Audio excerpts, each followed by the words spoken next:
चलिए तो hello everyone, कैसे हो सब? आई होप आप सभी काफी बढ़िया होंगे। तो प्रिपरेशन ऑफ अल्कोहल, ये हमारा टॉपिक चल रहा था। ठीक है, तो लास्ट वीडियो में हमने रिडक्शन तक कंप्लीट कर लिया था। ये टॉपिक हमारा कंप्लीट हो गया था, ये टॉपिक भी कंप्लीट हो गया था, ये टॉपिक भी हमारा कंप्लीट हो गया था। अब हम लोग स्टार्ट करेंगे गिगनार्ड रिएजेंट से। उसके बाद हम लोग आगे देखेंगे आमीन से रिएक्शन। उसके बाद ग्लूकोज वाले टॉपिक हम लोग देखेंगे। ठीक है, तो ये तीन टॉपिक और यहाँ से। ठीक है, तो तीन टॉपिक हमारे रहेंगे, ये सारे तो हमारे कवर हो चुके हैं। ये कंप्लीट हो चुका है, ये कंप्लीट हो चुका है, ये कंप्लीट हो चुका है। तो ये तीन टॉपिक हम लोग कवर करेंगे, इसके बाद आगे के टॉपिक भी हम लोग कवर करेंगे। ओके, तो स्टार्ट करेंगे हम लोग ग्रिग्नार्ड के रिएजेंट से। ग्रिग्नार्ड रिएजेंट से। ओके, तो ग्रिग्नार्ड रिएजेंट लगा लेते हैं।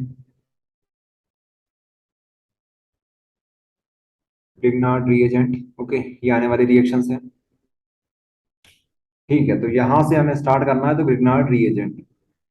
Grignard reagent, preparation of alcohol from Grignard reagent with carbonyl compound. ठीक है, या फिर एल्डिहाइड बोल दीजिए, कीटोन बोल दीजिए।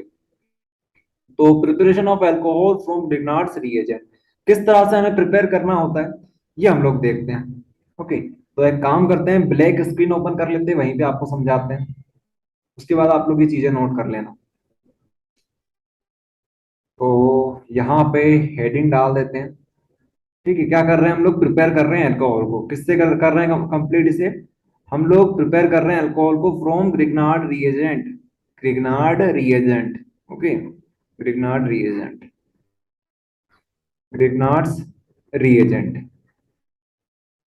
अच्छा, तो ग्रिग्नार्ड का रिएजेंट आप लोग सभी जानते होंगे, RMgX। ये होता है हमारे पास ग्रिग्नार्ड का रिएजेंट। कहाँ पे हमने पढ़ा था इसे? चैप्टर नंबर 10 में हमने इसे पढ़ लिया था, ग्रिग्नार्ड के रिएजेंट को। तो इसके थ्रू हम लोग बनाएंगे। देखिएगा, ये हमें यूज करना है। उसके साथ साथ हमें एक और कंपाउंड यूज करना पड़ेगा। तो वो कौन सा कंपाउंड हो सकता है? वो कार्बोनाइल कंपाउंड होगा। अब कार्बोनाइल में भी आप लोग चाहो तो एल्डिहाइड यूज कर सकते हो, या तो आप चाहो तो कीटोन यूज कर सकते हो। ठीक है, तो एक काम करते हैं, सबसे पहले हम लोग एल्डिहाइड ले लेते हैं। तो RC डबल बॉन्ड O और यहाँ पर H, यही होता है हमारे पास एल्डिहाइड। नीचे लिखते जाते हैं एल्डिहाइड, एल्डिहाइड। ओके, अब इसकी रिएक्शन हमें किससे करवानी है? इसकी रिएक्शन हमें करवानी है ग्रिग्नार्ड के रिएजेंट से। ग्रिग्नार्ड का रिएजेंट मतलब RMgX। और आपको पता होगा, जब भी हम लोग ग्रिग्नार्ड रिएजेंट में, जब भी रिएजेंट से रिएक्शन होती है किसी कंपाउंड की, तो यहाँ पर मेटल होता है, हमें जानते हैं कि यहाँ पर तो मेटल है। तो मेटल के लिए हमें क्या यूज करना होता है? मेटल की वजह से हमें यहाँ पर ड्राईथर यूज करना होता है। ड्राईथर यूज करना होता है। तो होगा क्या इस रिएक्शन में, वो समझिए आप लोग। यहां से ये बॉन्ड ब्रेक होगी। इस बॉन्ड के ब्रेक होने से एक बॉन्ड यहाँ पे फॉर्म होगी, एक यहाँ पे फॉर्म होगी। ये बात होने वाली है। तो एक काम करते हैं, इसे बना लेते हैं कि किस तरह से बॉन्ड का ब्रेकेज होगा। फिर हम लोग देखेंगे, ये वाली बॉन्ड यहाँ से ब्रेक होगी। तो ब्रेक होने के बाद ये कुछ इस प्रकार से दिखेगी हमें। कार्बन, यहाँ पर ऑक्सीजन, यहाँ पे हाइड्रोजन, यहाँ पे ये बॉन्ड हमारी फ्री हो जाएगी। ठीक है, तो ये बात हो गई। अच्छा, तो अब आपको बताना होगा कि चलिए बताइए आप हमें कि यहाँ पर अगर हमारे पास ऑक्सीजन है और यहाँ पर कार्बन है, तो दोनों में से ज्यादा इलेक्ट्रोनेगेटिव कौन होगा? दोनों में से ज्यादा इलेक्ट्रोनेगेटिव कौन होता है? तो जिसका साइज छोटा होता है वो हमें ज्यादा इलेक्ट्रोनेगेटिव मिलता है। तो यहाँ पर जो ऑक्सीजन होगा वो ज्यादा इलेक्ट्रोनेगेटिव होगा, मतलब जो पाई बॉन्ड के इलेक्ट्रॉन है वो कौन ज्यादा खींचेगा? ये ऑक्सीजन ज्यादा खींचेगा। और कार्बन यहाँ पर इलेक्ट्रॉन को नहीं खींच पाएगा, ये तो इलेक्ट्रॉन को देगा सामने वाले को कि भैया तेरे पास नेगेटिव चार्ज आ रहा है तो मेरे पास पॉजिटिव चार्ज आएगा, पार्शियल चार्ज आएगा। ये पार्शियल का सिंबल है। ठीक है, जिन लोगों को नहीं पता है इंडक्टिव इफेक्ट, वो लोग पुराने वीडियो हमारे देख सकते हैं, जहां पर हमने क्लास 11 के जो बेसिक्स हुआ करते थे वो समझा दिए थे। तो कुछ नहीं है, ऑक्सीजन और कार्बन है, दोनों में से ज्यादा इलेक्ट्रोनेगेटिव कौन होगा? ऑक्सीजन होगा। और कार्बन थोड़ा सा पॉजिटिव होगा इसके कंपेयर में। ओके, अच्छा, उसके बाद अगर हम लोग यहां पर फोकस करें, इस कंपाउंड के ऊपर फोकस करें, ग्रिग्नार्ड रिएजेंट पे फोकस करें, तो आपको क्या करना है? इसे कुछ इस प्रकार से तोड़ देना है। ओके, यहां पर इस तरह से तोड़ेंगे, वेरी सॉरी। यहां पर हम लोग इस प्रकार से इसे ब्रेक करेंगे। ओके, तो यहां पर जो मेटल होता है हमारे पास, मेटल के ऊपर आता है हमेशा पॉजिटिव चार्ज। ठीक है, तो हम लोग बना सकते हैं इसके ऊपर पॉजिटिव चार्ज, और इसके ऊपर आएगा हमारे पास भैया नेगेटिव चार्ज। ओके, ये हमारे पास नेगेटिव चार्ज आ गया। तो अब क्या होगा? अब कुछ नहीं करना है आपको, नेगेटिव को पॉजिटिव से जोड़ दो, पॉजिटिव को नेगेटिव से जोड़ दो, तो ये वाला पार्ट यहाँ पे जुड़ जाएगा, ये वाला पार्ट यहाँ पे जुड़ जाएगा। ओके, तो इतना सा याद करना है आपको कि यहाँ पर mgx आएगा और यहाँ पर r आ जाएगा।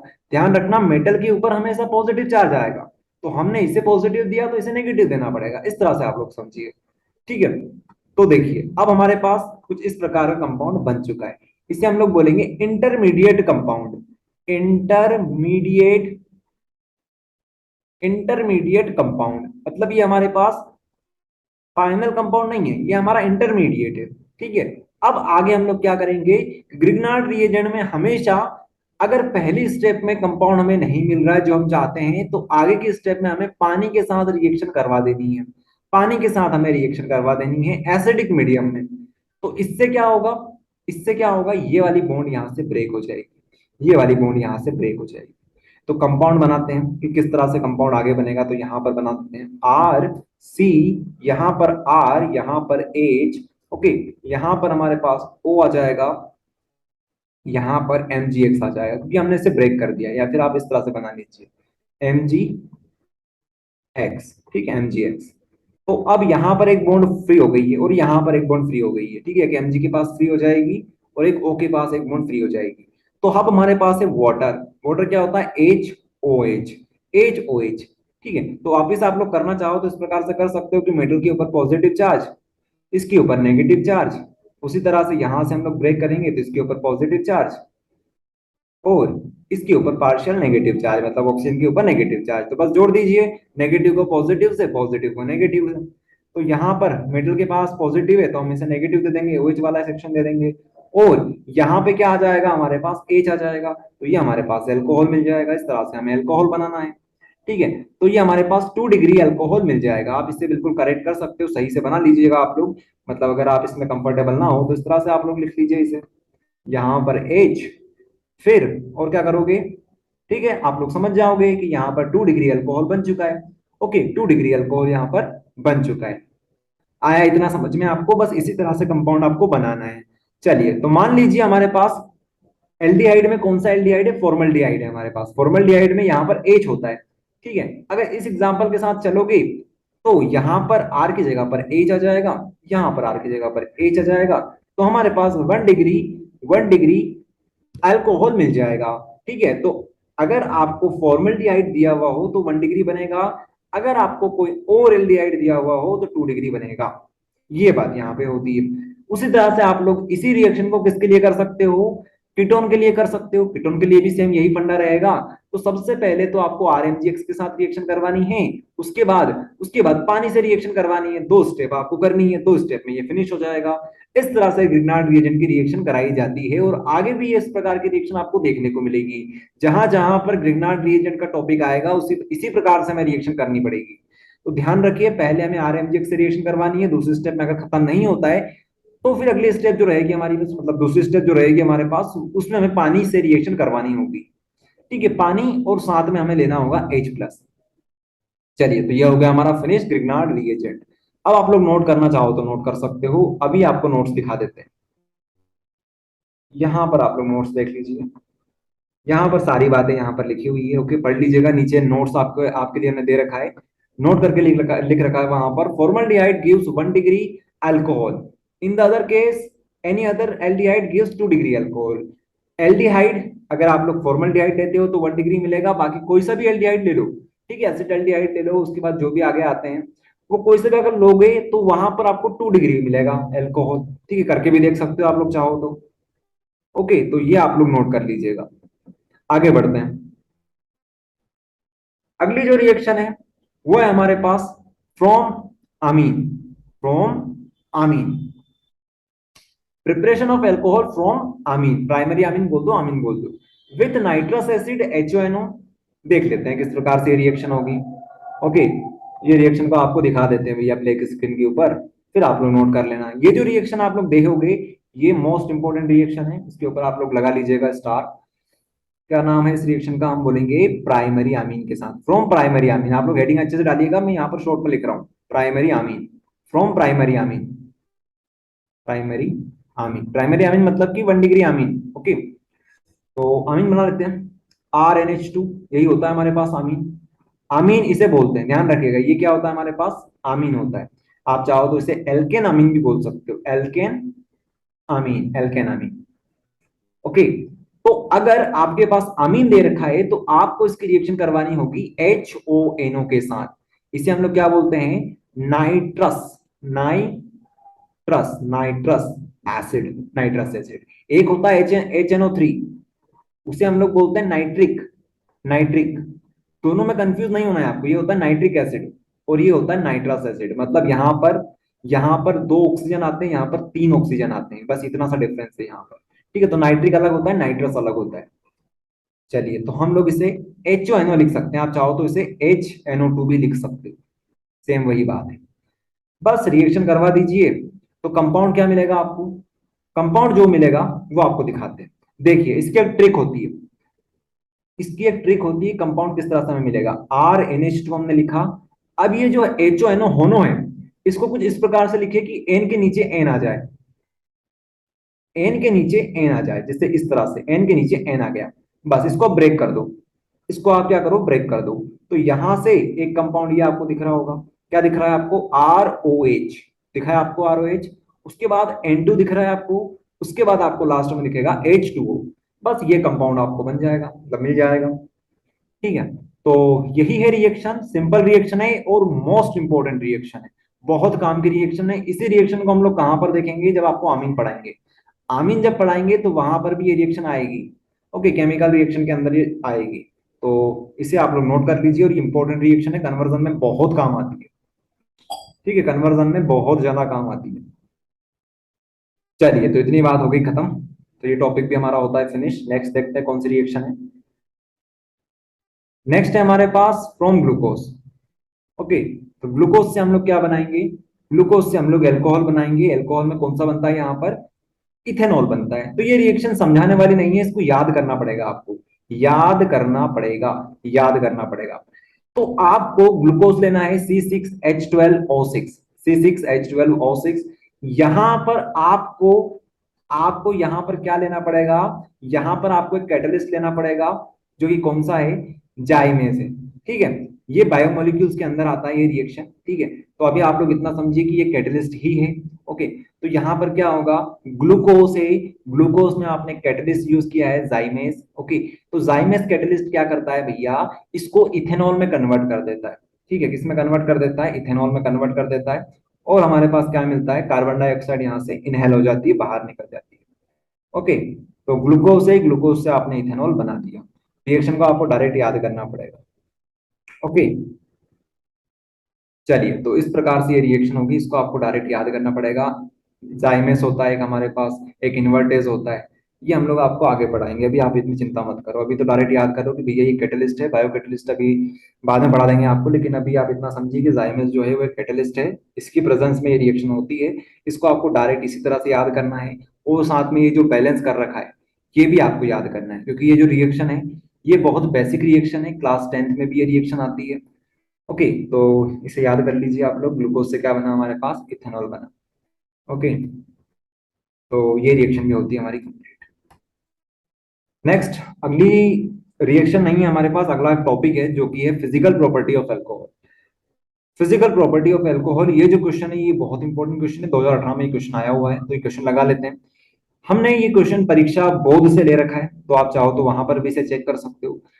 तो क्वेश्चन इस प्रकार से पूछा जाता है कि why the boiling point of alcohol are higher than ether and alkene.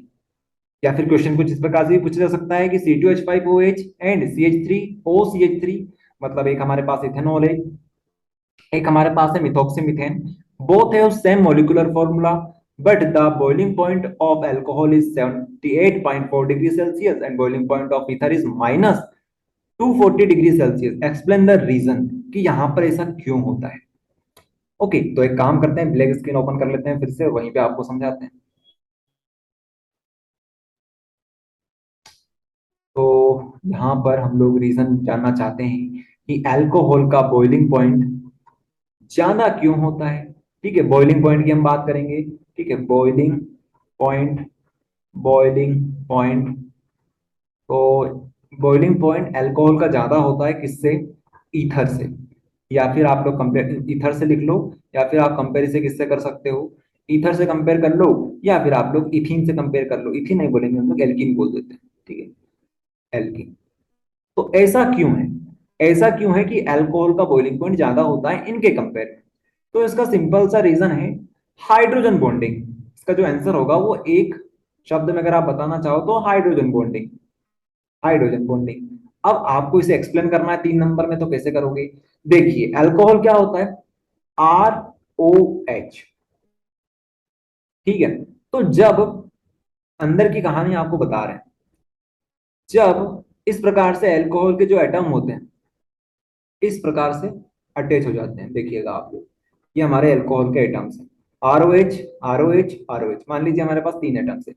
तो अब क्या होता है इनके बीच में, ये जो ऑक्सीजन है और ये जो हाइड्रोजन है, इनके बीच में क्या होता है, इनके बीच में होता है भैया हाइड्रोजन बॉन्ड फॉर्म हो जाता है। हाइड्रोजन बॉन्ड इनके बीच में फॉर्म होना स्टार्ट हो जाता है, हाइड्रोजन बॉन्ड यहां पर। ओके, इसको आप लोग कुछ इस प्रकार से बना लीजिए कि यहां पर आ जाएगा H, यहां पर O, यहां पर R, ठीक है। तो यहां पर भी हाइड्रोजन बॉन्ड बनेगी, ऑक्सीजन और हाइड्रोजन के बीच में बनेगी। किस किस के बीच में बनेगी? बिटवीन ऑक्सीजन एंड हाइड्रोजन, ये आपको ध्यान रखना है। अब आपका क्वेश्चन ये होना चाहिए कि हमें कैसे पता चलेगा कि किसके बीच में ये बॉन्ड बनती है। तो देखिए यहां पर सब खेल होता है इलेक्ट्रोनेगेटिविटी का, सब खेल होता है इलेक्ट्रोनेगेटिविटी का। तो होगा क्या यहाँ पर, आपको सिर्फ इतना ध्यान रखना है कि जब भी आपको हाइड्रोजन के साथ साथ, हाइड्रोजन के साथ साथ आपको क्या दिख जाए, FON, मोस्ट इलेक्ट्रोनेगेटिव एटम यही होते हैं हमारे पास, FON, ये आपको दिख जाए, इनमें से कोई एक दिख जाए आपको, तो समझ जाइए कि यहाँ पर हाइड्रोजन बॉन्ड बनेगी। कैसे बनेगी? फॉर एग्जाम्पल ये देखिए आप लोग, यहाँ पर हमारे पास ऑक्सीजन है, यहाँ पर हाइड्रोजन है, एक हाइड्रोजन हमें मिल गया, साथ में एक ऑक्सीजन मिल गया, तो इनके बीच में क्या होगा, हाइड्रोजन बॉन्डिंग बनेगी। और कौन सी वाली बनेगी? Inter molecular, inter molecular hydrogen bond बनेगी इनके बीच में, ठीक है। ये एच इस प्रकार से बना लीजिए। तो इंटरमोलिकुलर का मतलब होता है दो अलग अलग एटम के बीच में, ये एक एटम है, A1 बोल देते हैं इसे, ये A2 है, ये A3 एटम है। तो अलग अलग एटम के बीच में ये बॉन्ड बन रही है, ठीक है, अलग अलग कंपाउंड के बीच में ये बॉन्ड बन रही है, ऐसा बोल सकते हो आप लोग। तो यही बात है, इंटर का मतलब होता है अलग अलग कंपाउंड के बीच में, और इंट्रा का मतलब होता है उसी कंपाउंड के बीच में, ठीक है। तो यहाँ पर उसी कंपाउंड के बीच में तो नहीं बन रही है, अलग अलग कंपाउंड के बीच में बन रही है। बस यही बात है जो लिखनी है आपको, ठीक है। तो हाइड्रोजन बॉन्डिंग बनती है, इसीलिए अल्कोहल का बॉइलिंग पॉइंट ज्यादा होता है। क्यों होता है? तो देखिए हाइड्रोजन बॉन्ड बनी यहाँ पर, अब इसे भी तोड़ना है, इसे भी तोड़ना है, ठीक है। अब जरूरी, अब देखो एक बॉन्ड बन गई तो इसे भी तो तोड़ना पड़ेगा, तो इसे तोड़ने में ज्यादा एनर्जी खर्च होगी, ज्यादा एनर्जी खर्च होगी तो इसका बॉइलिंग पॉइंट ज्यादा रहेगा। ओके, लेकिन ईथर में और अल्कोहल में अगर आप लोग बॉन्ड बनाने जाओगे, ईथर क्या होता है, ROR, और एल्किन क्या होता है, R डबल बॉन्ड R, या फिर आप लोग इस तरह से लिख लीजिए, एल्किन किस तरह से होगा हमारा, जैसे ये फॉर एग्जांपल इस तरह से आप लोग बना लीजिए, RCH2 2। तो यहां पर आपको क्या ऑक्सीजन दिखाई दे रहा है क्या? नहीं दिखाई दे रहा है, तो इसके बीच में नहीं बनेगी। क्या यहां पर आपको हाइड्रोजन दिखाई दे रहा है क्या?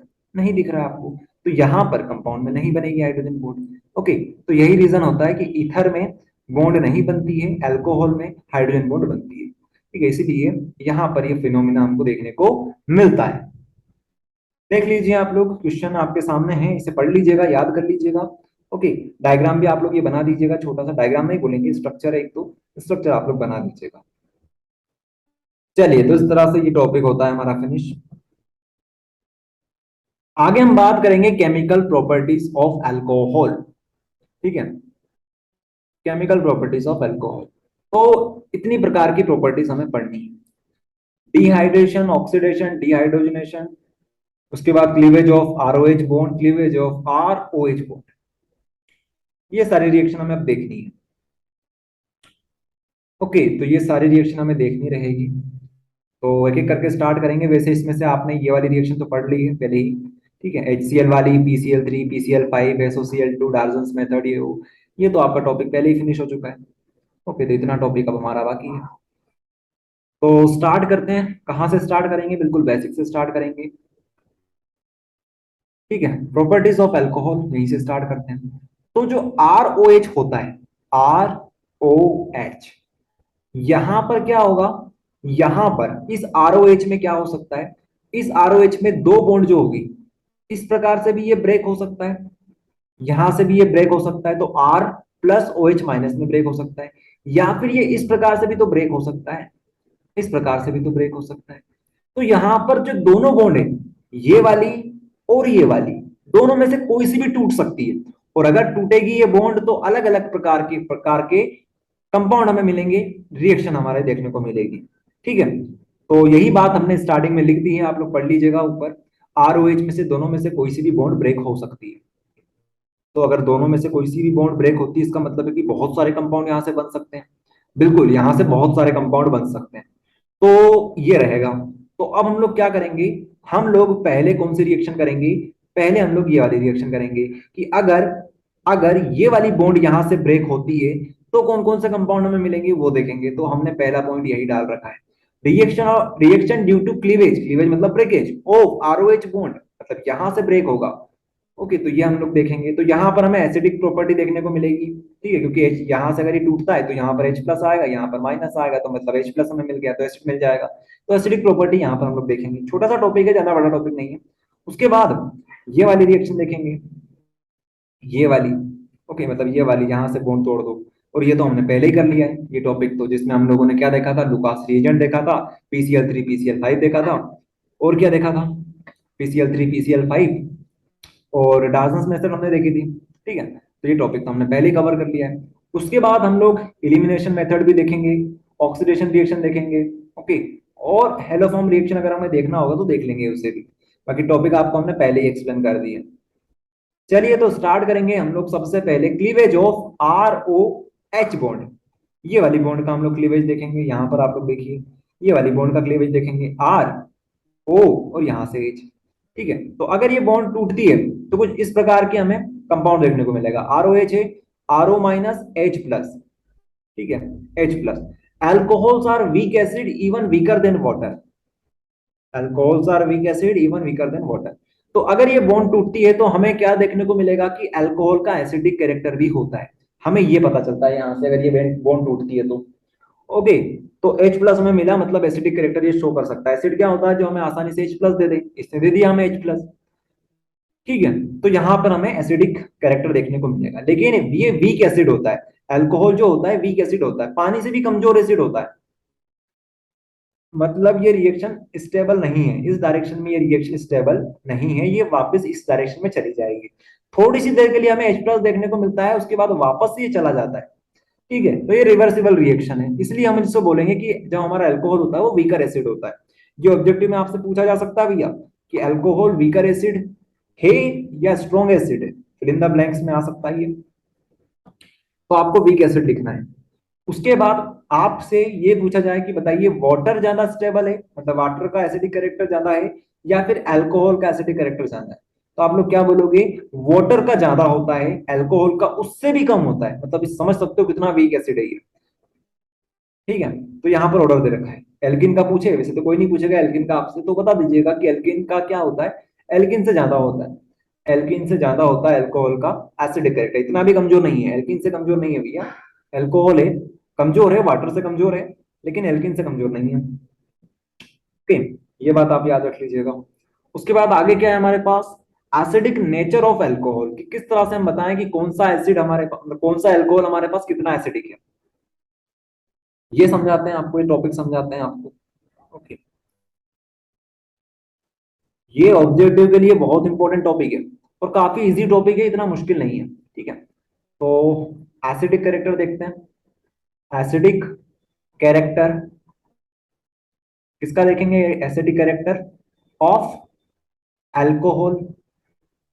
ठीक है, तो सबसे पहले हम लोग बात करते हैं 1 डिग्री की, 1 डिग्री अल्कोहल की हम लोग बात करते हैं।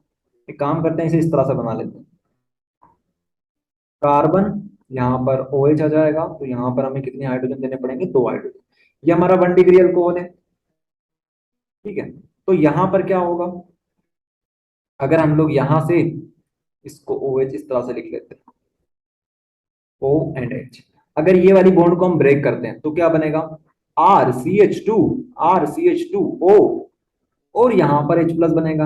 अब हमने जैसा बोल रखा है कि ये थोड़ी सी देर के लिए बनता है H प्लस, तो हम लोग इसे क्या बोलेंगे कि ये रिवर्सिबल रिएक्शन है, कि भैया थोड़ी सी देर के लिए बनेगा, उसके बाद वापस से स्टेबल हो जाएगा अल्कोहल बनकर ये। उसके बाद अगर हम बात करें 2 डिग्री की तो क्या होगा, 2 डिग्री अल्कोहल की अगर हम बात करें तो क्या होगा, तो सेम वही कहानी है, RCH2, यहां पर O, अच्छा यहां पर एक आर ओ लगा देते हैं, यहां से एक H कम कर देते हैं, और यहां पर H प्लस आ जाएगा। अगर हम लोग 3 डिग्री की बात करें तो क्या होगा, 3 डिग्री की अगर हम बात करते हैं तो क्या होता है वो देख लेते हैं। तो यहां पर कार्बन, यहां पर R, यहां पर R, और यहां पर R लगा लेते हैं, ठीक है। उसके बाद यहां पर ऑक्सीजन, यहाँ पर ऑक्सीजन, और यहाँ पर हाइड्रोजन, अच्छा यहाँ पर करेक्ट है कार्बन, ठीक है, वेरी गुड। तो ये रहेगा, उसके बाद यहाँ पर H प्लस आ जाएगा। इतनी बात आपको समझ में आई। अच्छा, तो अगर हम आपसे पूछे कि बताओ इन तीनों में से ज्यादा एसिडिक कैरेक्टर कौन शो करेगा, तो आपका आंसर क्या होगा, इनमें से ज्यादा एसिडिक कैरेक्टर कौन शो करेगा। देखिए, सभी हमें H प्लस दे रहे हैं, इसका मतलब है सभी थोड़ा बहुत एसिडिक कैरेक्टर शो करेगा, सभी के सभी एसिडिक कैरेक्टर शो करेंगे। अच्छा, यहाँ पर अगर हम H प्लस में ब्रेक कर रहे हैं तो यहाँ पर माइनस आ जाएगा सभी के ऊपर। अब यहां पर इंडक्टिव इफेक्ट हमारा काम करेगा। इंडक्टिव इफेक्ट, आप सभी लोग जानते हैं इंडक्टिव इफेक्ट क्या होता है। इंडक्टिव इफेक्ट का मतलब ये होता है कि जो भी कार्बन है, जो भी कार्बन है, या फिर कोई सा भी दो एटम है, ओके, दो एलिमेंट है हमारे पास, उन दोनों के बीच में इलेक्ट्रॉन की शेयरिंग होगी, इलेक्ट्रॉन की शेयरिंग होगी, और एक कोई ज्यादा इलेक्ट्रॉन रखेगा, एक कोई कम इलेक्ट्रॉन रखेगा। ये आप लोग समझ सकते हो, ठीक है। बेसिक बेसिक आपको बता दिया, बाकी इसके ऊपर पूरा वीडियो हमने बना रखा है। और सिंपल आपको बताते हैं कि क्या कहानी है, इतना समझिए आप लोग। ये जो आर हमारे पास है, ये यहां से इलेक्ट्रॉन को इसको देगा, मतलब ये क्या करेगा, इसके ऊपर पॉजिटिव, इसके ऊपर नेगेटिव देगा। अब ये क्या करेगा, ये इसको नेगेटिव देगा, क्योंकि ये इलेक्ट्रॉन इससे खींच रहा है, ओके। तो यहां पर नेगेटिव चार्ज बढ़ जाएगा। उसके बाद यहां पर दो आर ग्रुप लगे हुए हैं, तो दोनों आर ग्रुप क्या करेंगे, इसको इलेक्ट्रॉन देंगे कि ले भाई हमारे पास जो इलेक्ट्रॉन है वो तू रख, क्योंकि तू ज्यादा इलेक्ट्रोनेगेटिव है। और आर की टेंडेंसी हमेशा ये होती है कि वो इलेक्ट्रॉन को देता है। ये आर जो होता है ना, वो डोनर होता है, डोनर देने वाला, ओके। तो अगर हमारे पास यहाँ पर एक आर है, तो एक आर जितना देगा इलेक्ट्रॉन इसे, मतलब पूरी तरह से नहीं देगा, पार्शियल इलेक्ट्रॉन की तरफ शिफ्ट करेगा। तो अगर हमारे पास दो आर ग्रुप है तो ये ज्यादा करेंगे इलेक्ट्रॉन इसके ऊपर शिफ्ट, और यहां पर इलेक्ट्रॉन शिफ्ट होंगे तो यहां से ये यहां पर चले जाएंगे, तो यहां पर और ज्यादा इलेक्ट्रॉन शिफ्ट होंगे। उसी तरह से यहां पर तीन आर ग्रुप लगे हुए हैं, तीन आर ग्रुप मिलके इसके ऊपर इलेक्ट्रॉन शिफ्ट करेंगे, इसके ऊपर शिफ्ट हुआ तो ये इसके ऊपर करेंगे, और ये सब मिलके इसके ऊपर शिफ्ट करेंगे। तो जितने ज्यादा आर ग्रुप होंगे, सिंपल सी बात ये है, जितने ज्यादा आर ग्रुप होंगे हमारे पास, इसको क्लीन कर लेते हैं अब, जितने ज्यादा आर ग्रुप हमारे पास होंगे, उतना ज्यादा चार्ज किसके ऊपर बढ़ जाएगा, इस ऑक्सीजन के ऊपर बढ़ जाएगा, इस ऑक्सीजन के ऊपर ये चार्ज बढ़ जाएगा, ओके। तो अगर आपसे पूछे कि बताओ कौन से वाले के पास सबसे ज्यादा चार्ज है, ओके, सबसे ज्यादा चार्ज किसके पास है, तो आप क्या बोलोगे कि सबसे ज्यादा चार्ज भैया इसके ऊपर आ रहा है, क्योंकि इसके पास तीन आर ग्रुप डायरेक्टली अटैच है जो कि इसे इलेक्ट्रॉन डोनेट कर रहे हैं। तो आपको ये पता चल गया कि इस वाले कंपाउंड के ऊपर सबसे ज्यादा चार्ज है, नेगेटिव चार्ज है इसके ऊपर, उसके बाद इसके ऊपर, उसके बाद इसके ऊपर। तो जिसके ऊपर ज्यादा इलेक्ट्रोनेगेटिव चार्ज होता है वो अनस्टेबल होता है, ये बात आपको बताई थी। किसी के ऊपर चार्ज होना, या प्लस हो या माइनस हो, किसी के ऊपर अगर चार्ज है, किसी भी स्पीसी के ऊपर अगर चार्ज है नेगेटिव या पॉजिटिव, तो वो अनस्टेबल होती है, ध्यान रखिएगा। किसी को मजे नहीं आते चार्ज अपने ऊपर कंटेन करने से, अनस्टेबल होती है। तो जिसके ऊपर ज्यादा चार्ज होगा वो ज्यादा अनस्टेबल होती है, अनस्टेबल, अनस्टेबल। तो सबसे ज्यादा अनस्टेबल कौन है, ये है। तो ये क्या करेगी, ये H प्लस को फिर से खींच लेगी, क्योंकि हमारे पास नेगेटिव चार्ज बहुत ज्यादा है, तो H प्लस सारे इसकी तरफ खींचे चले आएंगे कि भैया यहाँ पर तो बहुत पॉजिटिव नेगेटिव चार्ज है और हमारे पास पॉजिटिव चार्ज है, तो H प्लस को खींच लेगा। ये थोड़ा सा कम खींचेगा, ये भी थोड़ा सा कम खींचेगा, ये इससे कम उससे कम खींचेगा। तो कहानी का मतलब, कहने का मतलब यहाँ पर ये है कि जिसके ऊपर जितना ज्यादा इलेक्ट्रॉन नेगेटिव चार्ज होगा वो अनस्टेबल होगा। तो इसका मतलब ये है कि 1 डिग्री जो होता है वो 2 डिग्री से ज्यादा स्टेबल होता है, और 3 डिग्री से वो ज्यादा स्टेबल होता है। तो ऑर्डर क्या बनेगा, 1 degree is greater than 2 degree is greater than 3 degree. आया कुछ समझ में, ये होता है यहाँ पर। तो ऑर्डर ये बनेगा कि भैया सबसे ज्यादा एसिडिक रिएक्टेंट इन तीनों में से कौन शो करेगा, तो 1 डिग्री करेगा, उसके बाद 2 डिग्री, उसके बाद 3 डिग्री। ये बात, और ये ऑब्जेक्टिव में बनता है क्वेश्चन। ओके, आपसे पूछ सकते हैं कि बताइए 1 डिग्री, 2 डिग्री, 3 डिग्री में से सबसे ज्यादा स्टेबल या फिर सबसे ज्यादा एसिडिक कैरेक्टर कौन शो करता है, तो आपका आंसर होगा 1 डिग्री। ठीक है, चलिए, तो ये बात थी जो आपको हमने बता दी। अब आप लोग नोट्स में चेक कर सकते हो, लिखा हुआ है वहां पर, देखिएगा यहाँ पर, ये सेक्शन में हमने यही कवर किया है। ओके, 1 डिग्री है, ये 3 डिग्री, हमने अब 2 डिग्री का एग्जाम्पल ले रखा है, तो इसी में समझ जाइएगा कि 1 degree greater than 2 degree. Okay, तो ये रहेगा। आगे हम नेक्स्ट टॉपिक के ऊपर बात करेंगे, reaction with active metal. Reaction with metal, metal से हम लोग रिएक्शन करवाएंगे। अब मेरी बात आप लोग सुनिएगा ध्यान से, हम लोग मेटल से रिएक्शन क्यों करवाना चाहते हैं? इसका आंसर ये है कि हम लोग मेटल से रिएक्शन इसलिए करवाना चाहते हैं कि हम लोग चेक करना चाहते हैं कि ये किस किस के साथ रिएक्शन कर सकता है। हम लोग सबसे पहले मेटल के साथ करवाएंगे, उसके बाद बेस के साथ इसकी रिएक्शन करवाएंगे, क्योंकि हमें कुछ फंडे पता है, क्लास 10th में आपने पढ़ा होगा कि अगर कोई एसिड मेटल के ऊपर रिएक्ट करता है, अगर आप लोग किसी मेटल के ऊपर एसिड डालते हो तो हाइड्रोजन गैस बाहर निकलती है, हाइड्रोजन गैस बाहर निकलती है। अच्छा, तो अगर ये एसिड होगा, अगर हमारा अल्कोहल एसिड हुआ और उसने मेटल के साथ रिएक्शन करी, तो हाइड्रोजन गैस बाहर निकलेगी, ये हमें पता है। कुछ और कंपाउंड भी बनेगा, लेकिन हाइड्रोजन गैस बाहर निकलेगी, ये हमें पता है। ठीक है, इसलिए हम लोग इसके साथ रिएक्शन करवाते हैं। तो ये हमारा रहा अल्कोहल, उसकी रिएक्शन हमने करवाई मेटल के साथ, सोडियम मेटल के साथ रिएक्शन करवा दीजिए, तो हाइड्रोजन तो बाहर निकलेगा, हाइड्रोजन गैस यहां से बाहर निकलेगी, और हमारे पास एक कंपाउंड मिलेगा जो कि कौन सा होगा, RONA। RONA क्या होता है? सोडियम, सोडियम एल्कोक्साइड, क्योंकि यहाँ पर आर लगा हुआ है। ठीक है, तो हम क्या बोलेंगे, सोडियम एल्कोक्साइड, हमारे पास आयन मिल गया है, फिर सॉल्ट मिल गया, RONA, हमारे पास सोडियम एल्कोक्साइड आयन मिल गया, आयन। इस तरह से आप लोग बता दीजिएगा। चलिए, तो इतनी बात अब समझ में आई कि अगर आप लोग मेटल के साथ रिएक्शन करवाते हो तो हाइड्रोजन गैस बाहर निकलती है, कुछ कंपाउंड हमें मिलता है। ये हो गया। इसका मतलब ये है कि एसिड जो होता है वो मेटल के साथ रिएक्शन कर लेता है। और देखिए, अगर कोई सा एसिड मेटल अमाइड के साथ रिएक्शन करता है, मेटल अमाइड क्या होता है, NaNH2, एक हमारे पास मेटल है, एक हमारे पास अमाइड ग्रुप है, NH2 जो ग्रुप होता है हमारे पास, ये अमाइड ग्रुप का फॉर्मेशन करता है। ठीक है, COONH2, इस तरह से। तो हम लोग इसे क्या बोलेंगे, मेटल का अमाइड बोलेंगे। तो मेटल अमाइड के साथ, या फिर आप लोग मेटल अमीन बोल दीजिए अभी, तो मेटल अमीन के साथ ये रिएक्शन करेगा। C2H5OH मेटल अमाइड के साथ रिएक्शन करेगा, तो हमेशा क्या होता है, अमोनिया बाहर निकलता है, अमोनिया जो गैस होती है वो बाहर निकल जाती है, NH3 बाहर निकल जाता है। तो एसिड जो होता है वो मेटल अमाइड के साथ रिएक्शन करता है और NH3 गैस बाहर निकालता है, तो इस वजह से हमें फिर से क्या मिलता है, C2H5ONA मिल जाता है। तो इसका मतलब है कि ये अमाइड के साथ भी रिएक्शन कर सकता है, मेटल अमाइड के साथ भी रिएक्शन ये कर सकता है। तो दो चीजें हमें समझ में आई कि मेटल के साथ भी रिएक्शन हो सकती है, मेटल अमाइड के साथ भी रिएक्शन हो सकती है। मेटल के साथ रिएक्शन होगी तो H2 बाहर निकलेगा, अमाइड के साथ रिएक्शन होगी तो अमोनिया बाहर निकलेगा। ठीक है, इंपॉर्टेंट इन दोनों में से कौन सी है, तो ये ज्यादा इंपॉर्टेंट है, ये आप लोग चाहो तो स्किप कर सकते हो। ठीक है, अच्छा, तो इतनी बात हमें समझ में आई कि भैया एसिड जो था, मतलब हमारा जो अल्कोहल था, उसने मेटल के साथ रिएक्शन कर ली।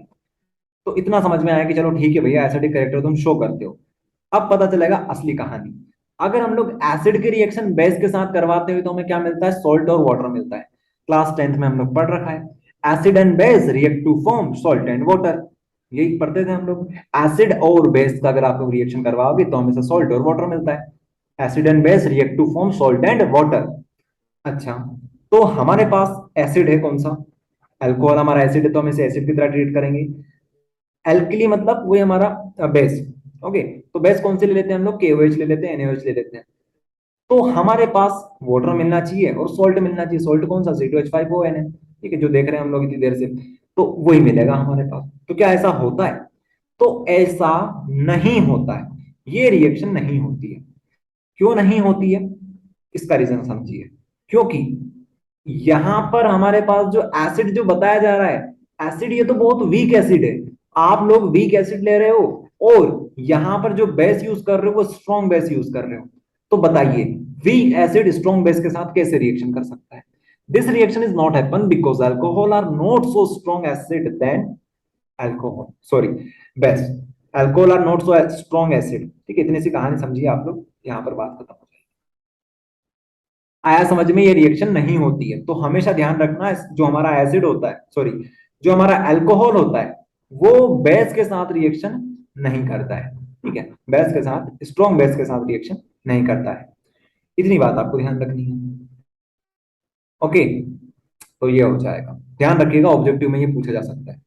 तो इस तरह से हमारा टॉपिक जो था वो फिनिश पूरा हो गया। नेक्स्ट नेक्स्ट टॉपिक आता है हमारे पास, उसके ऊपर हम लोग चर्चा करेंगे। उससे पहले एक रिएक्शन कर लेते हैं, स्टरीफिकेशन। स्टरीफिकेशन, ठीक है, स्टरीफिकेशन। स्टरीफिकेशन क्या कहती है?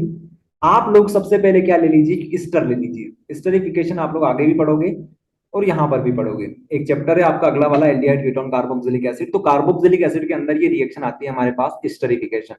तो हमारे पास एक स्टर होता है इस प्रकार से, ये हमारे पास स्टर होता है, इसी को बोलते हैं स्टर, RCOOR, ये होता है हमारे पास स्टर। और इसे हमें बनाना होता है, किसके थ्रू बनाना होता है? अल्कोहल के थ्रू बनाना होता है, और कार्बोक्सिलिक एसिड लेना होता है साथ में। तो रिएक्शन ये बोलती है कि आप अल्कोहल ले लो, आप अल्कोहल ले लो, और क्या ले लो? ईस्टर ले लो, सॉरी, अल्कोहल ले लो और कार्बोक्सिलिक एसिड ले लो। तो इससे क्या बन जाएगा? एस्टर बन जाएगा। बना के देख सकते हो, पानी बाहर निकल जाएगा। पानी बाहर निकालने के लिए कॉन्सेंट्रेटेड H2SO4 यूज कर लेना। ओके, इतनी सी बात है, कर लीजिएगा आप लोग। इसे देखिए, लिखिए अपनी कॉपी में और करके देखिए, तब आपको समझ में आएगा। ओके, ये बात है। तो ROH जो है, ROH जो है, यहां से ये वाली जो बॉन्ड है ये टूट जाएगी, हाइड्रोजन वाली बॉन्ड टूटेगी। ओके, तो ये रहेगा। इसका एक एक्सपेरिमेंट भी होता है, लेकिन एक्सपेरिमेंट आप लोग छोड़िए अभी। अभी तो इतना समझिए कि ROH जो होता है, इसमें से जो हमारी OH बॉन्ड है वो ब्रेक होती है। इसे कोई नहीं पूछेगा आपसे, कोई सी भी बॉन्ड ब्रेक कर दो। आप चाहो तो ये वाली बॉन्ड ब्रेक कर दो, या चाहो तो ये बॉन्ड कर दो, पानी बाहर निकालना है, कहने का मतलब सिर्फ इतना सा है। ओके, चलिए, तो इसे नोट कर लीजिए। समझाने लायक कुछ है नहीं इसमें। कार्बोक्सिलिक एसिड लेना है, अल्कोहल लेना है, इससे आप लोग एस्टर बना दीजिए, इतनी सी बात है। चलिए भैया, आगे बढ़ते हैं। नेक्स्ट जो हमारे पास टॉपिक आता है वो है रिएक्शन ऑफ हाइड्रोजन हैलाइड, मतलब HCl के साथ हमें रिएक्शन करनी है। और ये जो टॉपिक है ये यहाँ से स्टार्ट हो जाता है हमारा टॉपिक, भैया कौन सा वाला? यहाँ से ये टॉपिक स्टार्ट होता है हमारा, ROH, और ये वाली बॉन्ड हमें तोड़नी है। ठीक है, तो ये जो बॉन्ड हम तोड़ेंगे, तो इससे हमारे पास चार प्रकार की रिएक्शन आती थी। कौन कौन सी थी? एक तो लुकास रिएजेंट वाली, लिख देते हैं यहाँ पर, लुकास रिएजेंट वाली, जिसमें हम लोग HCl लेते थे और ZnCl2 लेते थे। उसके बाद सेकेंड रिएक्शन हम लोग देखते थे PCl3 की, PCl3। उसके बाद थर्ड वाली रिएक्शन हमारे पास आती है PCl5 की, और हमारे पास फोर्थ रिएक्शन थी SOCl2 की। तो ये सारी रिएक्शन आपको हमने पहले ही करवा रखी है। ओके, पहले ही करवा रखी है, तो आप चाहो तो फिर से इसे नोट कर सकते हो, जैसी थी वैसी की वैसी आपको नोट करनी है। ओके, लुकास रिएजेंट का जो टेस्ट होता है वो भी आपको करवाया था हमने, लुकास रीजन का टेस्ट भी वहीं पर करवा दिया था, तो वो भी आप लोग देख लीजिएगा। ओके, बाकी नोट्स में आप लोग चाहो तो रिवीजन करने के लिए ये देख सकते हो। जिन लोगों ने नहीं लिखा है वो अब लिख लीजिए। नीचे मैकेनिज्म दे रखा है तो वो आप लोग स्किप करिए, मैकेनिज्म इतना इंपॉर्टेंट नहीं है। ओके, लुकास रिएजेंट किस तरह से काम करता है ये यहाँ पर सब कुछ लिखा हुआ है। उसके बाद एक क्वेश्चन भी लगाया जा सकता है यहाँ पर, तो आप लोग इसे भी देख लीजिएगा। PCl3, PCl5, SOCl2, Darwin's method जो थी वो यहाँ पर हमने लिखी हुई है। ये आपको पहले ही हमने करवा दिया था, तो इतनी चीज रहेगी जो आपको हमने पहले ही करवा रखी है। तो ठीक है, जिन लोगों ने पहले से इनको याद कर रखा है उनके लिए आसान होगा, जिन लोगों ने याद नहीं किया है वो अब याद कर लीजिएगा, क्योंकि बहुत इंपॉर्टेंट रिएक्शन है ये। चलिए, तो आगे हम बात करें नेक्स्ट रिएक्शन की। उससे पहले आपको थोड़ा सा बता देते हैं क्या क्या हमने कवर कर लिया अभी तक, ताकि आपको थोड़ा सा मोटिवेशन आ जाए कि बहुत कुछ अभी तक हमने कर लिया है। ठीक है, नहीं तो पता चले कि आप लोग सोचते रहोगे कब खत्म होगा, कब खत्म होगा। इससे पहले कि आपको दिखा देते हैं कि अभी तक हमने बहुत सारी चीज कर ली है। ठीक है, देखिए, ये जो चैप्टर्स हैं हमारे ऑर्गेनिक केमिस्ट्री के, ये थोड़े से लंबे जाते हैं लेकिन इंपॉर्टेंट बहुत है, क्योंकि फिजिकल केमिस्ट्री में तो हर कोई स्कोर कर लेता है, बात आती है ऑर्गेनिक केमिस्ट्री की। ऑर्गेनिक केमिस्ट्री में जिसने स्कोर कर लिया वही टॉप करता भी है, ऐसा है। तो देखिए अभी तक हमने क्या क्या कर लिया है।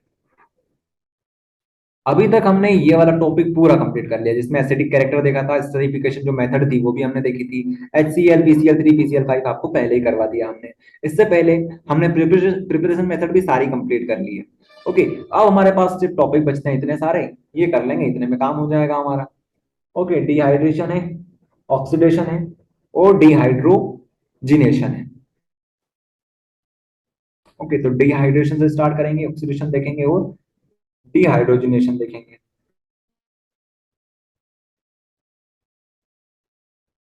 चलिए तो भैया आ जाते हैं हमारे टॉपिक के ऊपर। सबसे पहले हम लोग देखेंगे डिहाइड्रेशन। क्या होता है डिहाइड्रेशन? ये रहा, dehydration of alcohol, removal of water. Dehydration का मतलब क्या होता है? Removal of water. ठीक है, जैसे हम लोग बोलते हैं कि डिहाइड्रेट हो चुके हैं अभी हम, तो डिहाइड्रेट का मतलब क्या होता है? डॉक्टर बोलते हैं कि आप डिहाइड्रेट हो चुके हो। डिहाइड्रेट का मतलब क्या होता है? पानी की कमी हो चुकी है आपके अंदर, मतलब पानी, मतलब यहाँ पे आप देखोगे तो केमिस्ट्री की लैंग्वेज में बोलेंगे रिमूवल ऑफ वाटर। डिहाइड्रेशन मतलब रिमूवल ऑफ वाटर, किसी कंपाउंड से पानी निकाल देना, क्या कहलाता है? डिहाइड्रेशन कहलाता है। तो अल्कोहल है हमारे पास, अल्कोहल से पानी निकालना है, अल्कोहल से पानी निकालना है। ठीक है, तो पानी निकालते हैं अल्कोहल से, क्या बनता है देखेंगे। ठीक है, देखिएगा, ब्लैक स्क्रीन ले लेते हैं। RCH double bond, RCH double bond यहां पर हम लोग लेते हैं। अच्छा, अल्कोहल बनाना है हमें, तो अल्कोहल बना लेते हैं। हम लोग क्या पढ़ रहे हैं आपको पहले बता देते हैं। केमिकल, केमिकल रिएक्शन, क्योंकि प्रिपरेशन तो हमने पहले ही कवर कर ली है। तो केमिकल रिएक्शन देख रहे हैं हम लोग।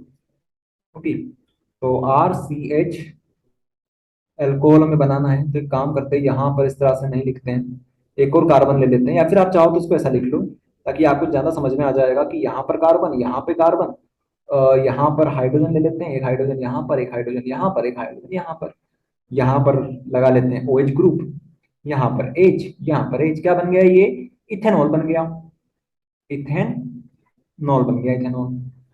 तो अगर आपको यहां से डिहाइड्रेशन करना है, पानी को निकालना है, तो अब आप लोग आसानी से निकाल सकते हो, यहां से ये निकाल दो पानी। पानी निकालने के लिए क्या यूज करते हैं? कॉन्सेंट्रेटेड H2SO4 यूज करते हैं। पानी जोड़ने के लिए डाइल्यूट H2SO4 यूज करते हैं। ये बात आपको बताई थी हमने, कॉन्सेंट्रेटेड यूज करो, पानी बाहर निकल जाएगा।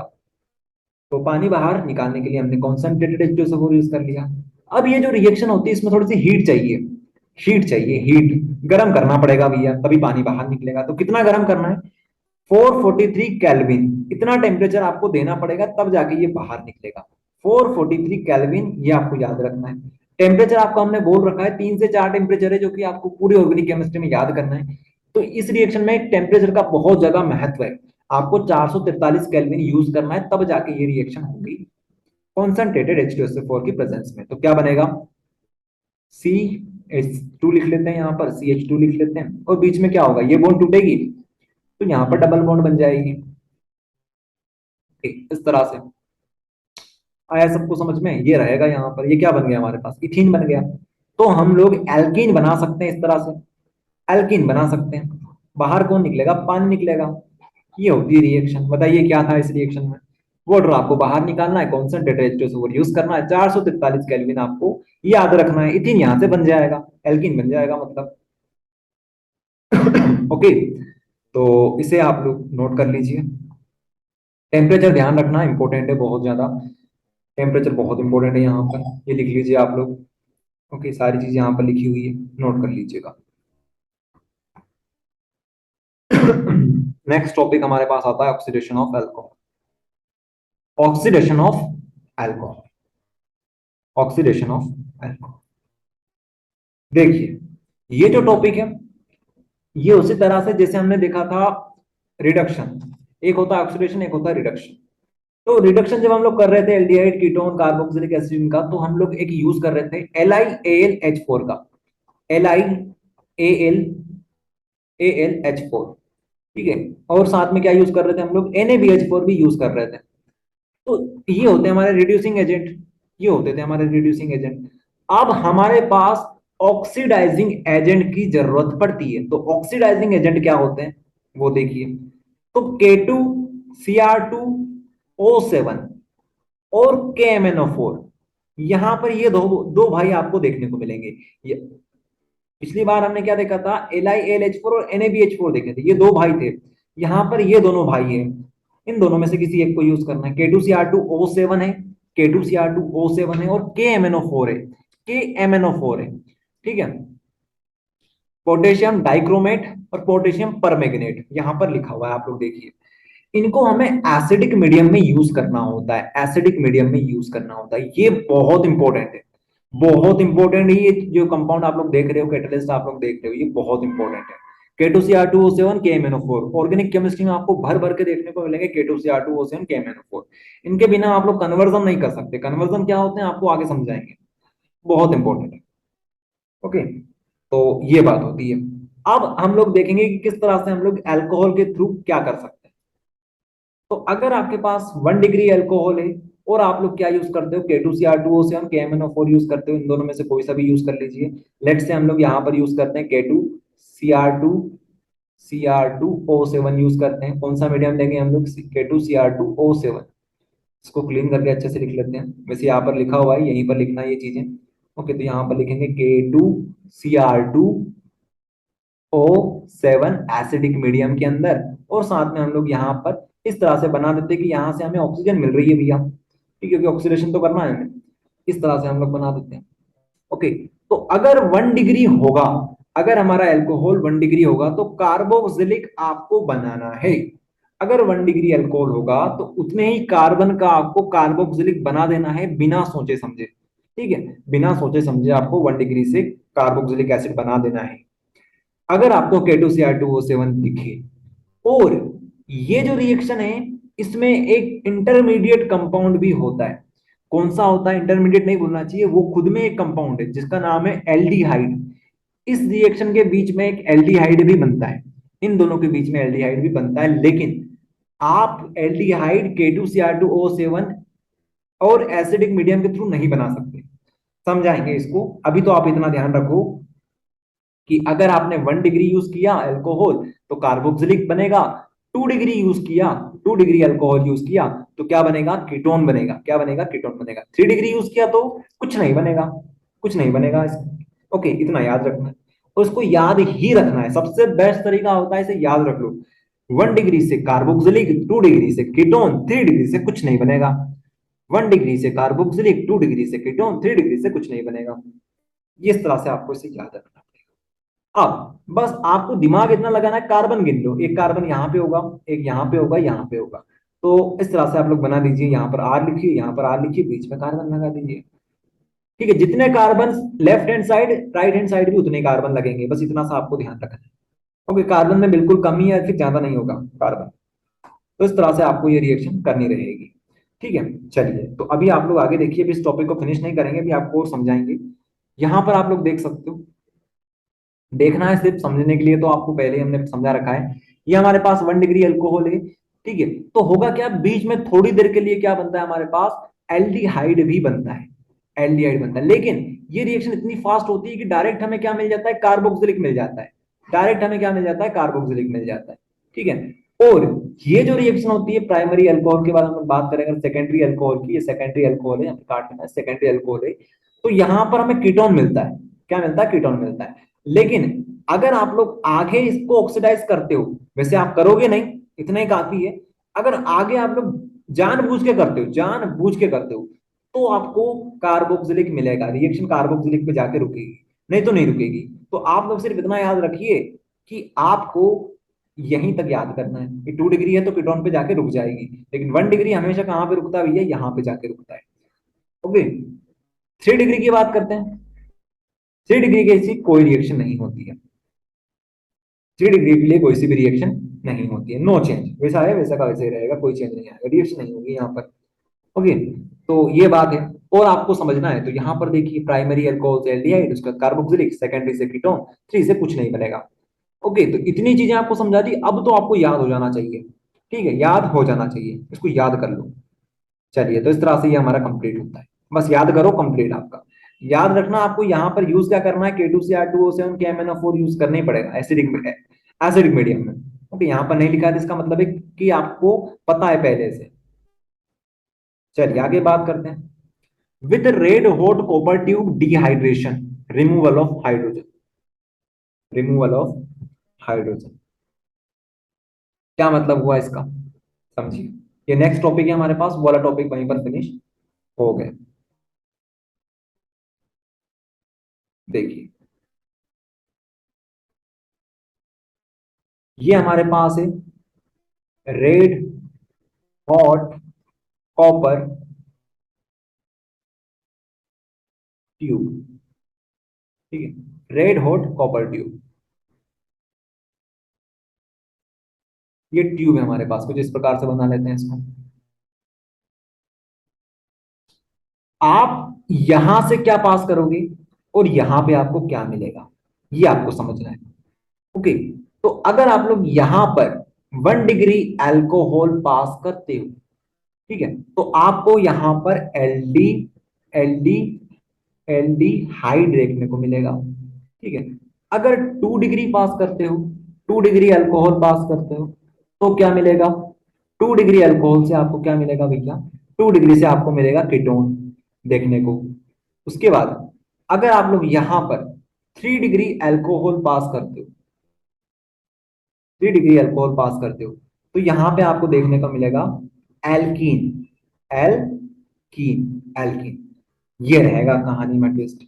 तो अगर आप लोग रेड हॉट कॉपर ट्यूब में से 1 डिग्री को पास करते हो तो एल्डिहाइड, 2 डिग्री को कीटोन, 3 डिग्री से एल्कीन। याद रखना ऑक्सीडेशन अलग था। ऑक्सीडेशन में हमने क्या देखा था? 1 डिग्री से कार्बोक्सिलिक, 2 डिग्री से कीटोन, 3 डिग्री से कुछ नहीं। लेकिन यहां पर 1 डिग्री से एल्डिहाइड पे रुक जाएगा और आगे नहीं जाएगा। ये बात होती है यहां पर। ये क्या है हमारे पास? Red hot copper tube. ठीक है, तो यहां से जब भी इसमें से अल्कोहल पास करोगे, बीच में हाइड्रोजन गैस बाहर निकल जाएगी। बहुत गर्म है ये रेड हॉट कॉपर ट्यूब, बहुत ज्यादा गर्म है, इसलिए हाइड्रोजन गैस यहां से निकल जाएगी। ठीक है, लिबरेट हो जाएगी और हमें सिर्फ और सिर्फ एल्डिहाइड यहाँ पर देखने को मिलेगा। 1 डिग्री में भी यही होगा, 2 डिग्री में भी यही होगा, 3 डिग्री में यहाँ पर हमें वाटर देखने को मिलेगा बस। तो यहाँ पर H2 गैस, यहाँ पर H2 गैस, यहाँ पर वाटर। समझाते हैं आपको क्या कहानी है, समझाते हैं आपको। ये देखिए, अब आपको समझ में आ जाएगी कहानी यहाँ पे क्या। ये हमारे पास 1 डिग्री अल्कोहल है, ये हमारे पास 1 डिग्री अल्कोहल है। ओके, तो यहां से क्या हुआ? यहां से हमने यूज किया red hot copper tube. Red hot copper tube बनाने का तरीका है, Cu लिखो, उसको हीट कर दो, तो बन जाएगी रेड हॉट कॉपर ट्यूब। तो Cu और हीट, इन दोनों से मिलकर मिलता है रेड हॉट कॉपर ट्यूब। तो ये हमने बना दिया। अब ये इसमें से हमें हाइड्रोजन को बाहर निकालना है। ठीक है, तो एक हाइड्रोजन यहां से बाहर, यहां से बाहर, तो इस तरह से आपके पास H2 गैस बाहर निकल जाएगी। यहाँ पर लिखा हुआ है वैसे तो। ओके, सेम यहाँ पर कहानी है। ठीक है, सेम यहाँ पर कहानी है। तो यहाँ पर क्या होगा? इस तरह से, ये देखिए, इस तरह से यहाँ से H2 यहाँ से होगा। तो 2 डिग्री से भी हाइड्रोजन गैस हमारी बाहर निकलेगी, कीटोन मिल जाएगा हमें। 3 डिग्री में क्या होगा? 3 डिग्री में यहां से हमें H निकालना है, लेकिन अब एक और H कहां से निकालें? तो अब हमें जानबूझ के यहां से निकालना पड़ेगा। ओके, और यहां से निकलेगा तो ये ऑक्सीजन भी यहां से चला जाएगा। ये कहानी में ट्विस्ट आता है, इसलिए यहां से पानी बाहर निकल जाता है, लेकिन यहां से पानी बाहर नहीं निकला। ओके, तो इसलिए यहां पर क्या बनता है? एल्किन बनता है, क्योंकि यहां पर हाइड्रोजन नहीं था किसी कार्बन के पास। नहीं तो यहीं से निकाल लेते हैं हम लोग, लेकिन यहाँ पर कार्बन नहीं है, सॉरी हाइड्रोजन नहीं है इसके पास। इस कार्बन के पास हाइड्रोजन नहीं है, इस वजह से हमें यहां से लेना पड़ा। और इसने क्या बोला कि भैया हम तुमको हाइड्रोजन देंगे, लेकिन तुम्हें ऑक्सीजन भी साथ लाना पड़ेगा। तो यहां से ये बाहर। ठीक है, तो याद करना पड़ेगा वैसे तो आपको डायरेक्ट ही, कि भैया 1 डिग्री से एल्डिहाइड, 2 से कीटोन, 3 से एल्कीन मिलेगा। ओके, तो रेड हॉट कॉपर ट्यूब वाली रिएक्शन में हमारी होती है फिनिश, या आप लोग लिख लीजिएगा, बहुत इंपॉर्टेंट है। आगे हमारा टॉपिक है Victor Meyer test. Okay, Victor Meyer test हमारे पास है, और mechanism of dehydration of alcohol. Okay, तो इन टॉपिक को नेक्स्ट वीडियो में कवर करने की कोशिश करेंगे। इस वीडियो में हम लोग यहीं तक रखते हैं। ओके, तो पढ़ाई करें आप सभी लोग। Thank you everyone.